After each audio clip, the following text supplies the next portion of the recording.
Sementara mereka merasa seolah-olah menjadi miliknya dia, mengklaim orang Islam. Mereka siapa?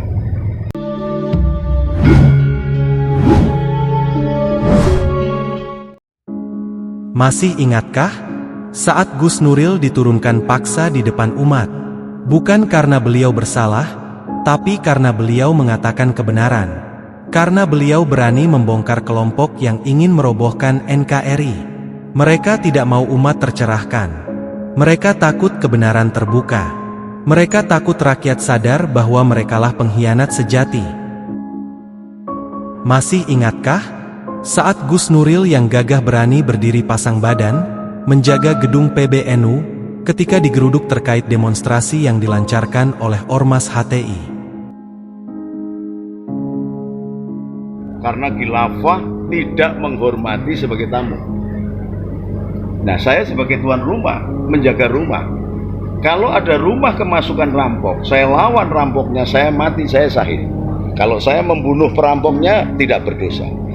Coba bayangkan, rumah Nusantara ini dihuni 260 juta. Nah, kalau kita pertahankan, kita jaga, sementara mereka merasa seolah-olah menjadi miliknya dia, mengklaim orang Islam. Mereka siapa?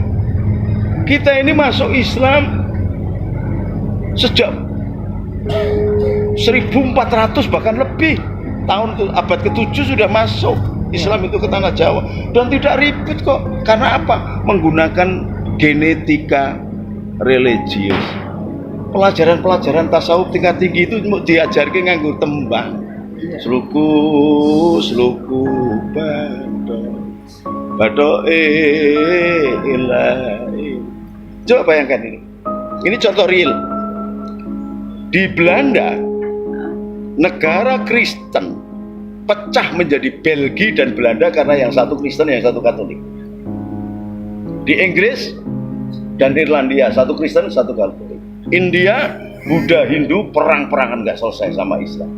Di Indonesia orang Kristen, orang Katolik berangkulan. Hindu, Buddha berangkulan.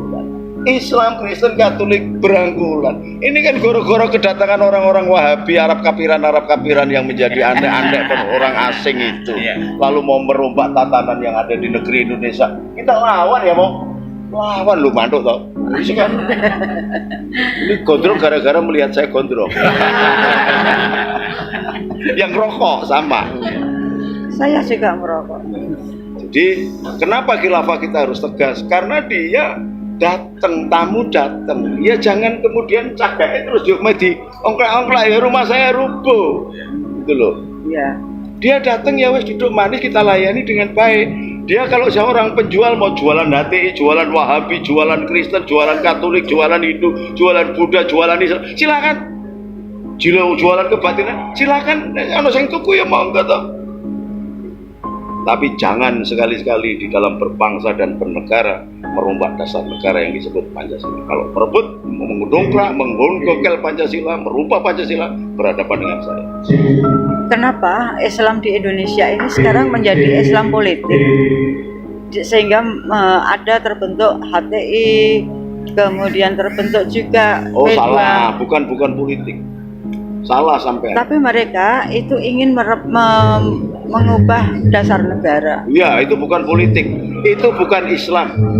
HTI bukan Islam, FPI bukan Islam, Wahabi bukan Islam. Sampai salah melihatnya. Islam is Nahdlatul Ulama. Islam Muhammadiyah.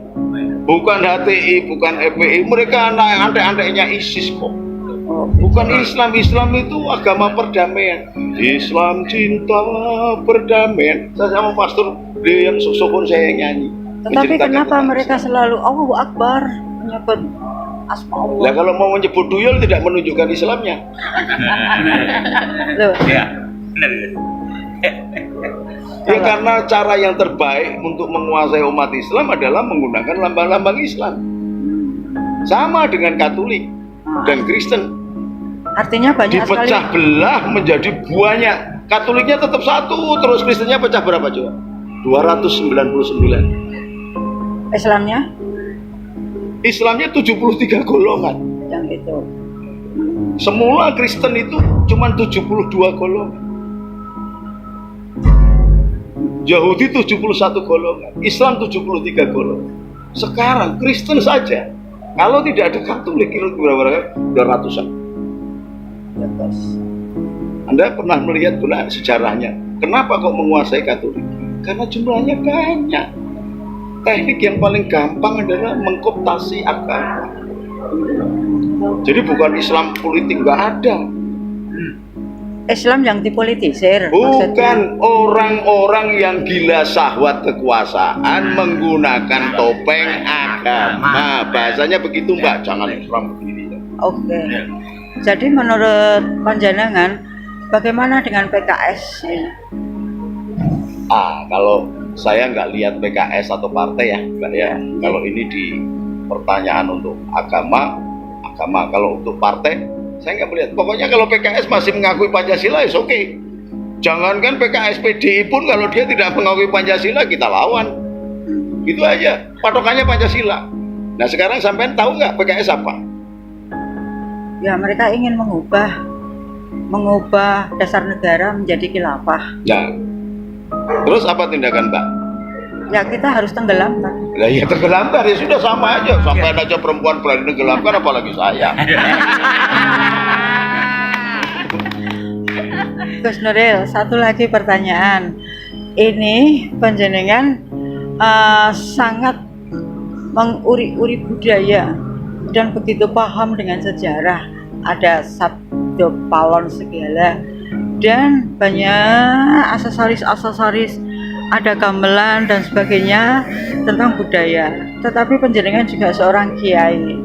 Bagaimana mengaplikasikan dua kekuatan ini? Kita selalu mendengar Islam budayaku, Jawa budayaku, Islam agamaku. Sederhana kok. Kalau sampai menjadi anak-anak ideologi Bung Karno, ya jadilah Islam Indonesia. Jadi Katolik Indo, bukan Katolik ala Eropa, Islam ala Arab. Islam Nusantara.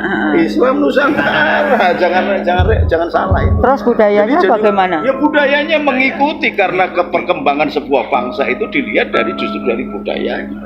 Nah kalau budaya Jawa ribuan tahun yang lalu, kakek moyang kita ini sudah menciptakan yang namanya keris. Itu diakui oleh UNESCO sebagai masterpiece, karya maha agung.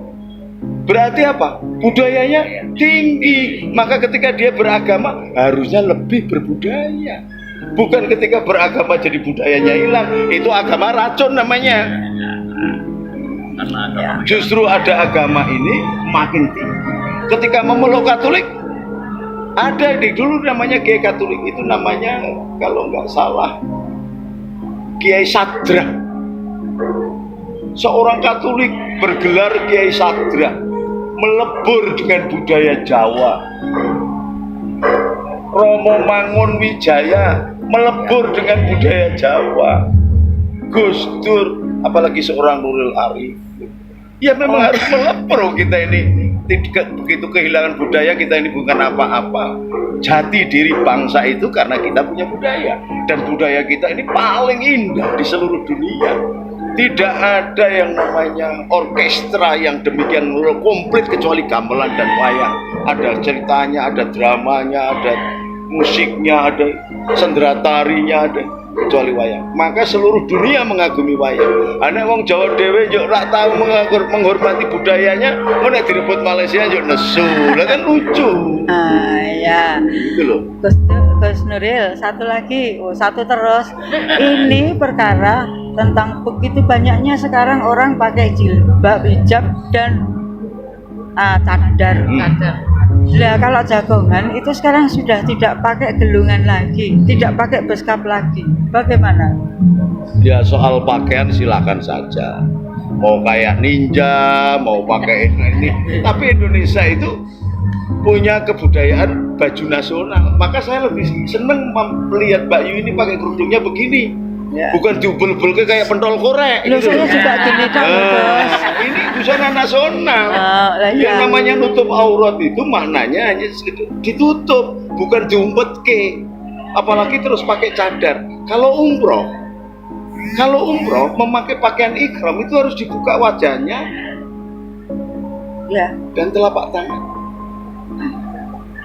Nah kalau sekarang ketemu orang wajahnya ditutup katanya aurat, apa Gusti Allah ini apa sumpah terus ngaceng gitu dulu. Bablasan aturan syariat udah genah ini. Iya. Karena kepengen dulu wajahnya wong Solo gitu. Iya enggak Ayu lah. ayu. Ya sayu-ayu nih wong dia yang nyipta sendiri mau bikin bidadari apa bidadara atau bidak komplit aja bisa. Itu loh, jadi ini salah kaprah. Itu budaya Arab. Beragama Islam dari Arab iya, tapi budayanya jangan dibawa-bawa ke sini. Kalau semuanya terus gawe kerudung urung gandum dibolongi tadi jumpa gitu, gudar gededer itu mana indahnya. Maka saya pakai ini. Ini yang dipakai oleh keturunan Sunan Giri, namanya Pangeran Singosari, karena dipakai oleh kerajaan Singosari. Romonya pakai pakaian sama. Bukan Bali. Bali itu dari keturunan Majapahit. Majapahit dari Singosari. Singosari dari Tunggul Tumapel, Tunggul Ametung. Tunggul Ametung dari Dharma Wangsa, dari Prabu Erlangga. Kita harus menarik sejarahnya di situ, bukan berhenti pada Majapahit. Wah, tapi mereka kan berasal dari maling, pembunuh Ken Arok, Tunggul Ametung dibunuh oleh Ken Arok, dan sekarang Ken Arok juga yang menurunkan seluruh raja-raja di Sampai Jawa. belajar sejarah jangan di YouTube-kan. Karena nanti yang kalau sampai siarkan berbahaya. Oh, Karena itu nggak bisa sepotong-sepotong begitu. Di dalam kerajaan kan itu ada perpindahan kekuasaan itu biasa. Sampai ingat di Demak itu setelah Tunggul Ametung juga di kerajaan Demak yang sampai sekarang jadi raja-rajanya di Solo itu bunuh-bunuhan juga. Jangan sampai lihat bunuh-bunuhan. Nah kalau perang mempertahankan ya mesti bunuh-bunuhan. Perang salib juga bunuh-bunuhan, dan banyak perang-perang dan lain bunuh-bunuhan. Kristen Katolik aja 3,5 juta orang Katolik dibunuh di Jerman oleh orang Kristen. Jangan melihat sepotongnya itu kejadian sejarah. Di Demak itu ponakan membunuh pamannya yang namanya Sunan Prawoto itu membunuh Adipati Sabrang Lor, bukan Kalinyamat. Kalinyamat itu adiknya Pangeran Prawoto, Sunan Prawoto. Sudah lama Gus Nuril mewanti-wanti kita semua tentang suatu kelompok yang ingin selalu merobohkan NKRI. Kelompok ini datang sebagai tamu, tapi ingin jadi tuan rumah. Mereka menumpang di negeri ini, tapi ingin menguasai segalanya. Mereka meminta dihormati, tapi tak pernah tahu diri. Bahkan mereka menganggap pribumi sebagai budak. Mereka selalu ada di setiap pengkhianatan terhadap Pancasila. Mereka bersembunyi di balik jargon NKRI Syariah dan Khilafah. Mereka masuk lewat FPI. Mereka bergerak melalui HTI. Mereka selalu memakai agama sebagai tameng. Mereka menunggangi kemiskinan, ketidakadilan, dan keputusasaan rakyat. Mereka berpura-pura membela Islam, tapi mulut mereka hanya penuh caci maki dan kebencian. Mereka mengaku berjuang untuk umat, tapi mereka justru memecah belah umat. Jauh dari akhlak Nabi, mereka lebih mirip pendusta agama. Mereka tahu rakyat sedang kesulitan ekonomi. Mereka tahu banyak orang merasa tidak mendapat keadilan. Mereka tahu korupsi masih menjadi penyakit bangsa ini. Lalu mereka datang, seolah membawa solusi. Mereka menjual agama untuk menguasai pikiran umat. Tapi benarkah mereka memperjuangkan keadilan? Benarkah mereka ingin membangun negeri ini? Tidak. Lihat saja, setiap kali negara ini ingin maju, mereka selalu jadi penghalang. Setiap kali Indonesia ingin berdiri tegak sebagai bangsa yang berdaulat, mereka justru merongrong dari dalam. Mereka tidak ingin rakyat cerdas. Mereka tidak ingin Islam berkembang dalam harmoni dengan Pancasila. Yang mereka inginkan hanyalah perpecahan dan penguasaan. Sekarang kedok mereka sudah terbuka. Dulu mereka bersembunyi di balik jubah cucu Nabi. Dulu mereka menipu umat dengan dalil-dalil yang dipelintir dan ayat-ayat yang mereka selewengkan. Tapi sekarang, semua sudah terang benderang. Kita tahu siapa mereka. Kita tahu apa agenda mereka. Dan kita tidak boleh tinggal diam. Kita akan lawan mereka sampai titik darah penghabisan. NKRI bukan milik mereka. NKRI bukan tempat untuk pengkhianat bangsa.